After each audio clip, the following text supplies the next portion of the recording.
और एक दिन आएगा जब हजरत इजराफिल अलैहि सलाम सुर फूकें, तब यह कायनात वक्त के दायरे से पूरी तरह बाहर आ जाएगी और कोई जानदार नहीं बचेगा।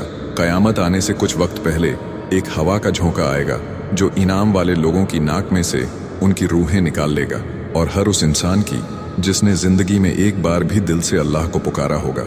और जैसे ही आखिरी ईमान वाले की रूह कब्ज की जाएगी, उसके बाद यानी उसके फौरन बाद सारी दुनिया एक हैबत और खौफनाक आवाज से गूंज उठेगी और कायनात के सैयारे टूटे हुए सितारों की मानिंद हो जाएंगे।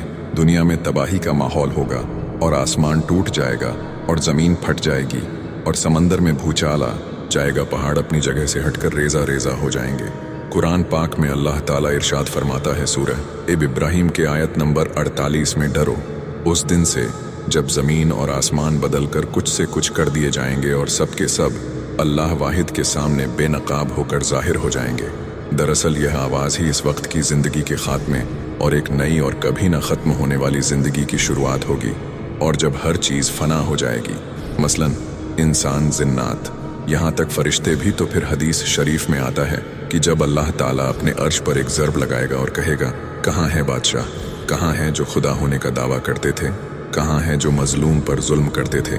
पर इन सवालों का जवाब देने वाला वहाँ कोई मौजूद नहीं होगा, क्योंकि कायनात का तो नाम और निशान ही मिट चुका होगा और अल्लाह ताला की ज़ात के अलावा कोई भी बाकी नहीं रहेगा और हर तरफ खामोशी छाई होगी।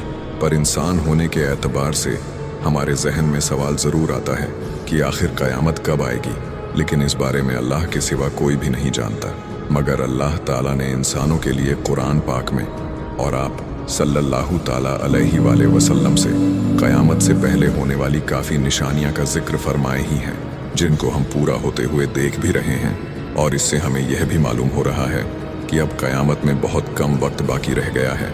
और जैसा कि अभी हमने पीछे जिक्र किया कि क़यामत के नज़दीक वक्त बेहद तेज़ी से गुजरने लगेगा और जैसे लगता है कि इसके पूरा होने की शुरुआत हो चुकी है, क्योंकि साइंसदानों की 2021 में आई रिपोर्ट के मुताबिक ज़मीन की गर्दिश करने की जो रफ्तार है उसमें मामूली सी तेज़ी आ चुकी है और ज़मीन के घूमने की रफ्तार तेज़ होने की वजह से एक दिन 24 घंटे से कुछ माइक्रो सेकेंड्स कम हो गया है।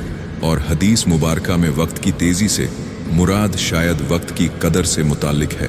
और जैसा कि हम देख रहे हैं, इस दौर में इंसान इतना मसरूफ़ हो गया है कि उसको एक लम्हा भी फुर्सत नहीं मिलता। अगर हम ये कहें कि एक इंसान की ज़िंदगी आज एक मशीन की तरह हो गई है, तो ये भी गलत नहीं होगा, क्योंकि आज के दौर में इंसान की सोच सिर्फ और सिर्फ पैसा कमाना ही है और इसी वजह से वक्त गुजरता रहता है और हमें महसूस तक नहीं होता, क्योंकि जब हमारा ध्यान कहीं और होता है तो वक्त का गुजरना हमें कहाँ महसूस होगा।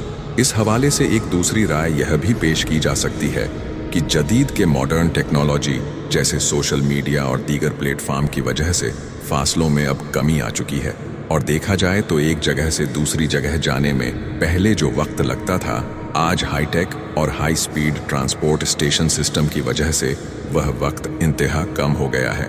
पर क्या ज़मीन की गर्दिश की रफ्तार में आई कमी की वजह से दिन और रात में कोई तब्दीली आएगी? इस हवाले से साइंसदानों ने ज़मीन की रफ्तार में आई जिस तब्दीली के बारे में कहा है वो इंतहा कम वक्त है, इतना मामूली वक्त जो हमें गौर करने पर भी महसूस नहीं होगा। 1973 से 2005 तक के इतने बड़े अरसे में 5 जुलाई को इसे अब तक का सबसे छोटा दिन माना गया था, लेकिन 2005 से 2020 में तकरीबन 28 मरतबा ऐसा हुआ कि एक दिन के वक्त में कमी आई हो। और साइंसदानों की रिपोर्ट के मुताबिक हमारी ज़मीन की रफ्तार में महसूस की गई है।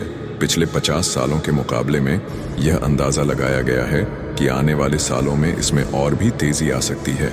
और अगर ऐसा ही चलता रहा तो एक वक्त आएगा जब एक आम इंसान भी वक्त में आई तब्दीली और ज़मीन की गर्दी से रफ्तार में आई कमी को महसूस कर सकेगा। और आखिर इस रफ्तार का इंसानी ज़िंदगी पर क्या असर पड़ेगा? अगर ऐसा हो कि 24 घंटे के एक दिन में 1 मिनट का फ़र्क आ जाए तो ज़मीन पर मौजूद पेड़ पौधे और इंसान सभी पर इसका असर ज़रूर होगा। पूरी दुनिया का सिस्टम बिगड़ जाएगा। लेकिन साइंसदानों का मानना है कि ऐसा होने में, यानी अगर हम बात करें कि वक्त एकदम से तेज़ चलने लगे, ऐसा अचानक से तो नहीं होगा। हाँ, अगर ऐसा होता है तो इसमें कई सालों का वक्त लगेगा, क्योंकि वह अक्ली तबार से सोचते हैं, इसीलिए उनका मानना कई हद तक सही हो सकता है। बाकी हमारा अकीदा तो ये है कि अल्लाह ही हर चीज़ पर कुदरत रखने वाला है और वह जो चाहे वही होता है। हदीस में वक्त की तेजी के बारे में जिक्र किया गया है। वह तेजी अल्लाह चाहे तो अभी भी आ सकती है और ना चाहे तो कई हजार साल बाद भी नहीं आएगी। और जब वह वक्त करीब आएगा, जब अल्लाह का हुक्म होगा, तो उसकी वजह से जलजले और तूफान ज़मीन पर तबाही मचा देंगे और तब इस ज़मीन पर जिंदा रहना नामुमकिन सा हो जाएगा। लिहाजा कुरान में अल्लाह ताला का इरशाद है, जब ज़मीन भूचाल से हिला दी जाएगी और ज़मीन अपने अंदर के बोझ निकाल फेंकेगी और इंसान कहेगा कि इसको क्या हुआ, उस रोज़ वह अपने ऊपर गुजरे हालात बयान कर देगी, क्योंकि तेरे रब ने उसे ऐसा करने का हुक्म दिया होगा। तो अब सवाल यह है कि आखिर क़यामत कब आएगी? इसका इल्म तो सिर्फ अल्लाह को है, लेकिन आप सल्लल्लाहु ताला अलैहि वसल्लम ने इसके बारे में कुछ निशानियां ज़रूर इरशाद फरमा दी हैं। और वे निशानियां ये हैं कि इस दुनिया में जब इंसान का वजूद कायम हुआ, यानी वह पहले इंसान हमारे और आपके बाप हज़रत आदम अलैहि सलाम मोमिन थे और वे एक खुदा की इबादत करते थे। उस वक्त हज़रत आदम अलैहि सलाम और उनकी कुछ औलाद ही पूरी उम्मत थे। और एक हदीस पाक में मुसलमानों और इस्लाम के बारे में बताया गया है कि दुनिया में ये सब चीज़ें कितना अरसा रहने वाली हैं। तो बुखारी शरीफ की एक हदीस में कुछ इस तरह से पता चलता है कि अब्दुल्लाह इब्ने उमर रजी अल्लाह ताला अन्हु से रिवायत है कि आप सल्लल्लाहु ताला अलैहि वसल्लम ने इरशाद फरमाया कि तुम लोग इस दुनिया में पिछली उम्मतों के मुकाबले सिर्फ इतनी ही देर रहोगे जितना असर और मगरिब के दरमियान वक्त होता है। बुखारी शरीफ की एक और हदीस में आता है कि अब्बू मूसा रज अल्लाह ताला अन्हो से रिवायत है कि आप सल्लल्लाहु ताला अलैहि वसल्लम ने इरशाद फरमाया कि मुसलमानों, यहूदियों और ईसाइयों की मिसाल एक ऐसे शख्स की है जो लोगों को सुबह से शाम तक काम करने के लिए उजरत पर रखे, लेकिन वह दोपहर तक काम करके कहते हैं कि हमें तुम्हारे पैसों की ज़रूरत नहीं, अब हमसे और ज़्यादा काम नहीं हो सकता। फिर और लोग आते हैं जो असर तक काम करते हैं और थोड़ा काम करने के बाद वह भी कहते हैं कि हम सिर्फ इतना ही कर सकते हैं, इससे ज़्यादा नहीं।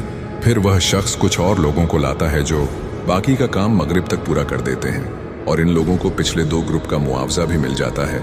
जो पहले वाले 2 ग्रुप बताए गए हैं उसमें हज़रत मूसा अलैहि सलाम से हज़रत ईसा अलैहि सलाम की कौम तक का था, और जो तीसरा और आखिरी ग्रुप था वह हज़रत मोहम्मद मुस्तफ़ा सल्लल्लाहु ताला अलैहि वसल्लम की उम्मत का बताया गया है। दोपहर तक का जो हिस्सा था वह हज़रत मूसा अलैहि सलाम की कौम का बताया गया है, और असर का हज़रत ईसा अलैहि सलाम के द्वार तक कायम रहा। इसके बाद जो वक्त दोपहर से असर तक का था उसमें हज़रत ईसा अलैहि सलाम और उनकी कौम के द्वार तक का था, जिसमें उन पर इंजील नाजिल हुई। और फिर इन सब के बाद आप सल्लल्लाहु ताला अलैहि वसल्लम तशरीफ़ लाए। इसके बाद आप सल्लल्लाहु ताला अलैहि वसल्लम के उम्मत का द्वार जारी हुआ और आप पर कुरान पाक एक मोज़े के तौर पर नाजिल हुआ। और आपकी उम्मत का द्वार सिर्फ इतना है जितना बाकी नबियों की उम्मत के मुकाबले असर से मगरिब तक का वक्त है। और एक जगह पर इमाम सुईतीन्द्र मुसलमान का डर वजूद बस 1 दिन के बराबर है, और आलम अरवाह में एक दिन 1000 साल का माना जाता है। लेकिन अल्लाह के नबी आप सल्लल्लाहु ताला अलैहि वसल्लम के फजल करम और आपकी दुआ से अल्लाह ताला ने इस उम्मत को आधे दिन की मोहलत और दे दी। इस हिसाब से शायद उस उम्मत का अरसा 1500 साल बनता है, और यह अल्लाह को बेहतर मालूम है। और आज हम 1444 हिजरी में हैं, तो क्या इस हिसाब से मुसलमान के पास सिर्फ 56 साल का वक्त ही बचा हुआ है? याद रहे कि यह महज एक अंदाज़ा है जो इंसानों ने लगाया। आप सल्लल्लाहु ताला अलैहि वसल्लम से ऐसी कोई बात साबित नहीं है, और आप सल्लल्लाहु ताला अलैहि वसल्लम ने महज निशानियां बताई हैं जो अल्लाह ताला ने उम्मत को बताने का हुक्म दिया था। और आप सल्लल्लाहु ताला अलैहि वसल्लम से किसी ने पूछा, या अल्लाह के रसूल क़यामत कब आएगी? तो आप सल्लल्लाहु ताला अलैहि वसल्लम ने फरमाया, अल्लाह को ही इसका इल्म है। तो पूछने वाले ने फिर कहा कि ऐ अल्लाह के रसूल, कोई निशानी तो बता दें। तो आप सल्लल्लाहु ताला अलैहि वसल्लम ने फरमाया, जब जिना और साहस आम हो जाएगी, जब गुनाह गुनाह ना लगेगा, और जब माओं को जलील किया जाएगा, उसके बाद क़यामत आ जाएगी। इस तरह की बातें अलग अलग अहादीस में क़यामत की निशानियां का जिक्र है। बहरहाल यह अंदाज़ा इसलिए भी लगाया गया है कि हज़रत मूसा अलैहि सलाम की उम्मत का अरस लामा राम के हिसाब से तकरीबन 2000 साल था, और हज़रत ईसा अलैहि सलाम की उम्मत का अरसा तकरीबन 600 साल, यानी हज़रत ईसा अलैहि सलाम के तकरीबन 600 साल बाद हमारे और आपके और सारी कायनात के आखिरी नबी हज़रत मोहम्मद मुस्तफ़ा सल्लल्लाहु ताला अलैहि वसल्लम तशरीफ़ लाए। तो इसे आप ऐसे समझिए कि हज़रत मूसा अलैहि सलाम के अरसे से आप सल्लल्लाहु ताला अलैहि वसल्लम के अरसे तक तकरीबन 2000 साल बनते हैं। और जब हम इन नंबर्स को एक इक्वेशन में रखते हैं तो कुछ इस तरह दिखता है। इमाम सुयतींद्र बन 500 साल की मोहलत और दे दी गई तो इस हिसाब से इस उम्मत का अरसा ए हयात तकरीबन 1500 साल होता है और बाकी अल्लाह बेहतर जानने वाला है। और यह कैलकुलेशन आसानी से समझ में आने वाली नहीं है, क्योंकि ईसा अलैहिस्सलाम और उनकी उम्मत पर गुजरा पूरा अरसा कितना था, इस पर इख्तिलाफ पाया गया है। पर इस सब के बावजूद हमें यह तस्लीम कर लेना चाहिए कि क़यामत का वक्त बहुत करीब है। तो हो सकता है मुसलमानों का 1400 साल या 1500 साल का अरसा पूरा होने वाला हो। क्या मालूम यह सदी दुनिया का आखिरी सदी हो, क्योंकि यह हम इसलिए कह रहे हैं क्योंकि आप सल्लल्लाहु ताला अलैहि वसल्लम ने कायनात के हवाले से जितनी भी निशानियां बताई थीं तकरीबन सब के सब पूरी हो चुकी हैं। मेरे प्यारे भाइयों और बहनों, क़यामत का आना एक हकीकत है और उसकी निशानियां हमें अल्लाह की तरफ पलटने की याद दिलाती हैं। हमें चाहिए कि हम आज ही अपनी ज़िंदगी को दीन के मुताबिक बनाएं और अल्लाह से तौबा करें। अगर आपको यह वीडियो पसंद आई हो तो इसे लाइक और शेयर ज़रूर करें और चैनल को सब्सक्राइब करें ताकि क़यामत सीरीज़ के बाकी एपिसोड भी आप तक पहुंचते रहें। अल्लाह हम सब पर रहमत फरमाए। आमीन।